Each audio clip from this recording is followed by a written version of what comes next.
What's going on, everybody? It's Letitia with Barefoot Gardening. I hope that you're doing well. So let's talk about it. Let's talk about all the crap that happens every single year in my garden. Yeah, so I have plenty of casualties.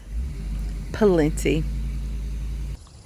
And yeah, sometimes my plans for things don't quite turn out the way I imagined, or I just don't have a good plan in the first place to make sure that, yeah, I can reach my goals. I love your outfit, girl. Check out them boots. Yeah, let's talk about those squirrels. Literally brought the tomato and set it on my porch on the swing. So I'm just gonna have to blink it off, but I don't want to because It's gross. But see how disrespectful they are? The things I deal with every year. Look at them. Yeah. That's not just a beautiful butterfly.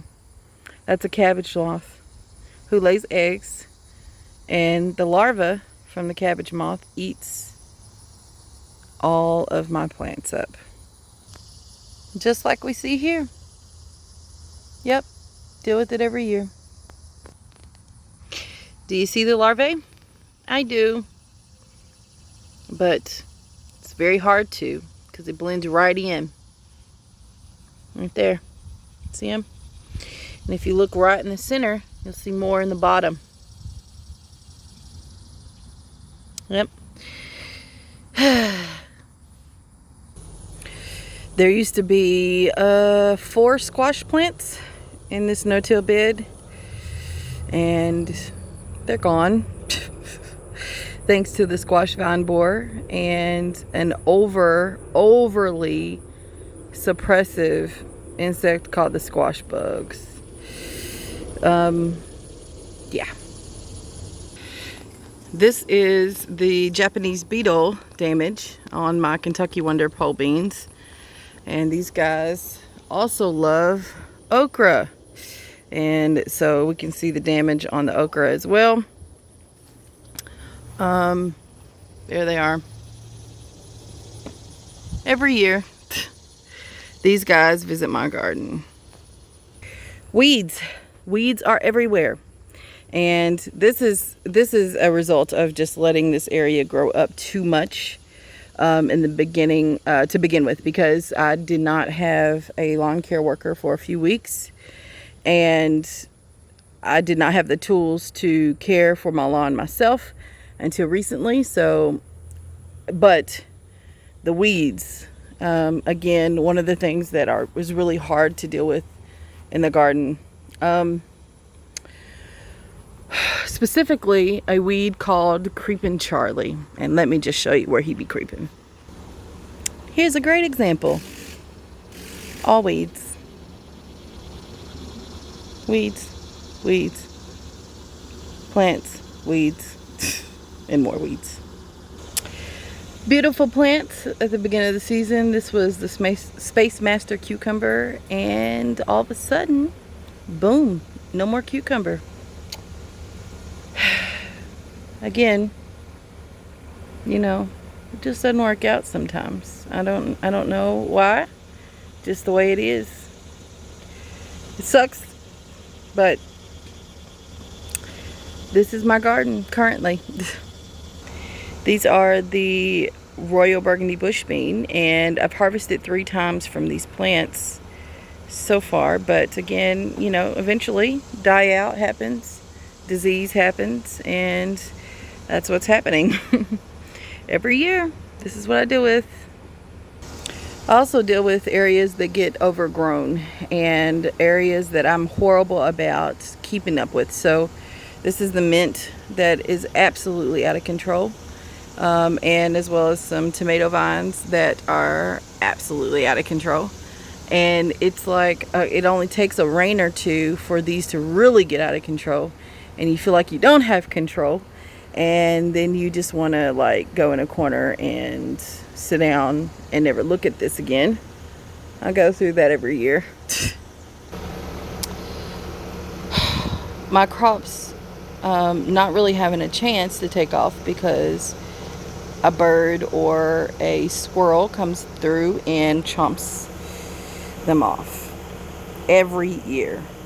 Never fails. About that. Anybody have areas in your garden that you feel are completely underutilized and doesn't have a purpose, and it just pains you to know that you know, you just didn't utilize the space at all, and now you're trying to figure that out? You know, how do you use the space and use it well and efficiently? Every year I go through that in my garden. I also hate the fact that I have to deal with unwanted pests, and not just the one that attacks my plants, but the ones that linger and just stick around like spiders. I don't like spiders very much at all, and I'm not a fan of lizards. Even though I understand their purpose here, I just don't like them. So anyway, I have to deal with that every year. But then something pretty dope happens every single year. I grow something that I've never grown before, and like this blueberry cherry tomato, and it's absolutely breathtaking. Absolutely breathtaking. Look at this. Wow. This is a Cuban nail pepper. 2 plants in here that are bearing fruits, and I've never grown this pepper before, and they're pretty big, and I'm excited about it. And all in a 5-gallon bucket. Every year I get the opportunity to collect seeds and plant again for the next season, and that is pretty dope, because not only do I save money, I'm actually learning how to seed save and how to keep the legacy of people that brought these seeds over to our country going on forever and ever. And I get to create a legacy, because not only do I get to save them myself, but I get to share with others. Every single year this happens in my garden.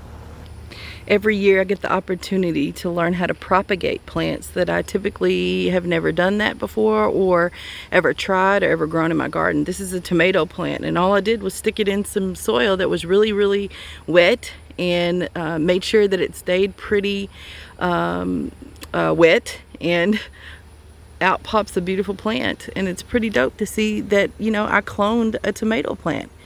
Every year I get to have these opportunities to try something different. Every year I get to try new techniques and new methods to see what works better for me. So this year I'm growing tomatoes on a cattle pedal and trellis instead of on stakes or letting them hang on the ground. And I get to learn from this, you know, take the good and modify the rest of it.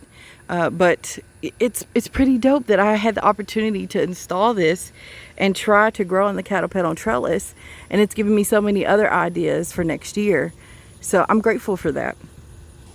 Every year I get to create a scape for myself, a landscape full of edible plants that isn't typical in my neighborhood at all.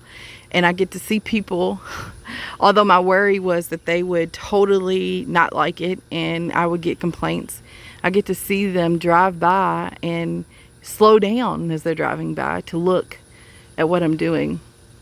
And every year I get to paint a picture of what it means for me to grow food and to be excited about that and share it with others. Every year this happens. You know, I'm not sure if this is a beneficial or not, but I'm feeding it. Every year this happens. The bees come by.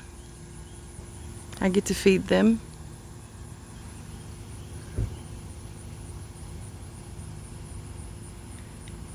Every year I get to see these beautiful blooms.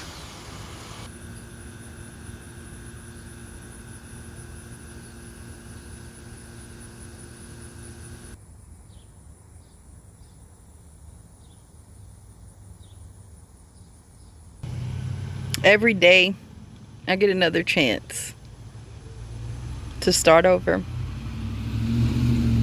to celebrate, to spark joy. Yeah, I'm okay with that.